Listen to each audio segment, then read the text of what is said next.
to my new series of Home Creativity Break. My name is Anna. I'm Artistic Director of Moving Classics TV. Moving Classics TV is an internet platform for new piano music. We have started Home Creativity Break series that shall give you an emotional impulse to initiate the process of exploring your creativity. Today, I would like to talk about fantasy. Let me show you at the keyboard a real outbreak of fantasy.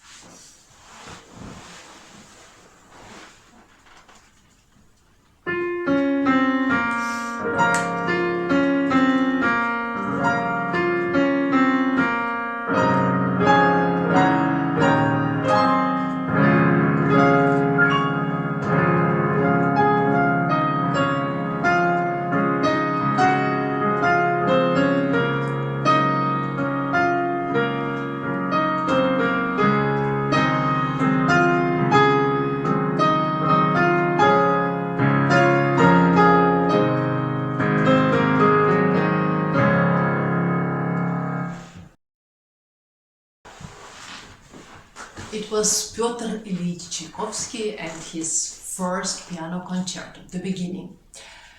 Isn't it amazing the amount of fantasy that unfolds right from the very beginning? Tchaikovsky heard a simple song sung by the blind beggar at the market, and it ignited his fantasy. Imagine how much fantasy you should have to be able to compose such a majestic piece full of grandeur and joy. Fantasy is something that not only artists have, but all of us.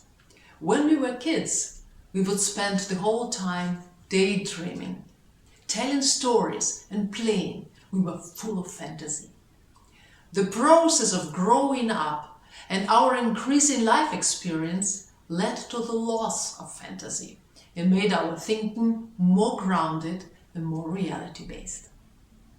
This is a pity, because fantasy is like a motor that keeps us alive. Carl Jung, the famous psychoanalyst, says, "Without the playing with fantasy, no creative work has ever yet come to birth." Now you may ask me how to awaken the childish fantasy and bring it back into life. Everybody has individual approach. Mozart, for example, would be running around the piano and meowing like a cat. Imagine that Rondo alla Turca was created in such a way.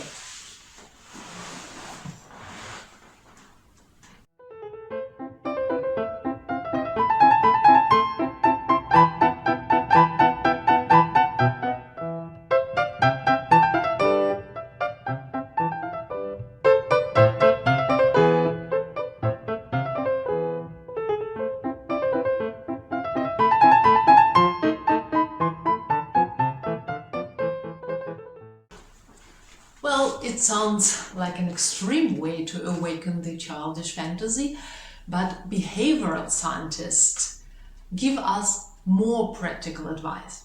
And they suggest that everybody can remind yourself of your younger self. For example, you can watch the cartoon you loved as a child, reread your favorite book, look at the old photos, search for old mascots from the childhood, or, when it is possible again, even revisit the places you frequented as a child.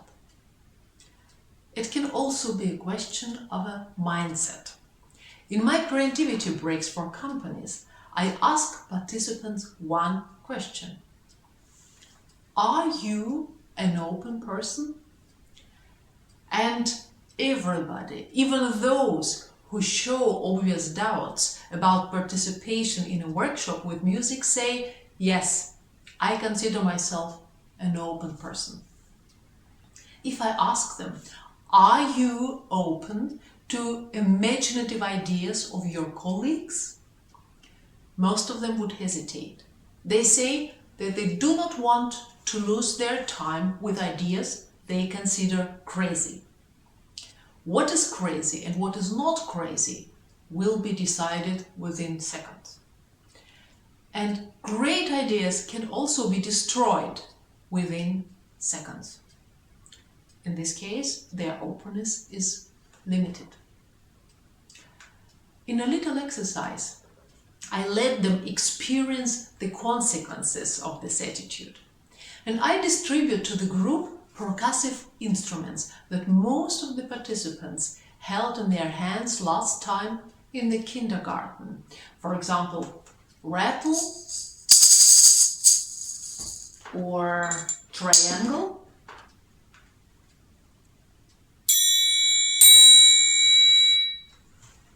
tambourine, xylophone, and others. I ask them to try out for 2 minutes their instruments to get the feeling for the possibilities of music making. Then I explain the idea of this exercise. And the idea is that we play all together as we wish for at least 1 minute. You can imagine that everybody is a bit irritated and think that this is not possible. Nevertheless, we start. At the beginning, it is just exactly as everybody expected. Very chaotic, and everybody is making noise. After a few seconds, they do not focus anymore on themselves, but start listening to what their neighbors are doing. And there appears to be a pattern. One instrument becomes dominant. It is either the loudest player who is just making noise, or a player who is playing just correctly in time, or a player who plays an unusual rhythm that grabs the interest of others. We all know these 3 types of players from the meetings at work. And the message from this exercise is, if we follow the loudest player,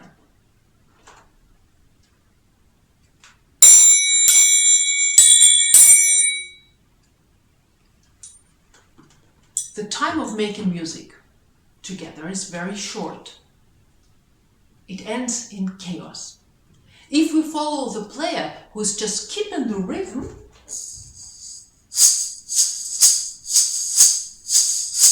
then everybody else is keeping the rhythm, they're playing in time, but it is not very inspiring and it won't be the best performance.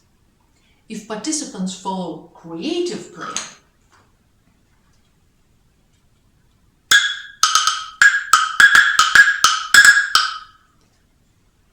it can happen that an inspiring and original play arises. But in most cases, participants would follow the player who is just keeping the rhythm because it sounds to them safe and secure. What can be learned out of this? If we have the courage to bring in our own, perhaps childish ideas, or if we are open to the imaginative ideas of others, not only incremental changes can happen, but also radical changes are possible. And this is the whole idea about fantasy. At the end, I would like to invite you to test your own fantasy. I invite you to listen to new piano music by Andrei Lubimtsev. The title of the composition is Bon Voyage, which means have a safe journey. Please listen to this music and try to make up a story of your own to go with this music. You can find the link in the text description below. And please don't tell me I can't fly. Thank you for listening and goodbye.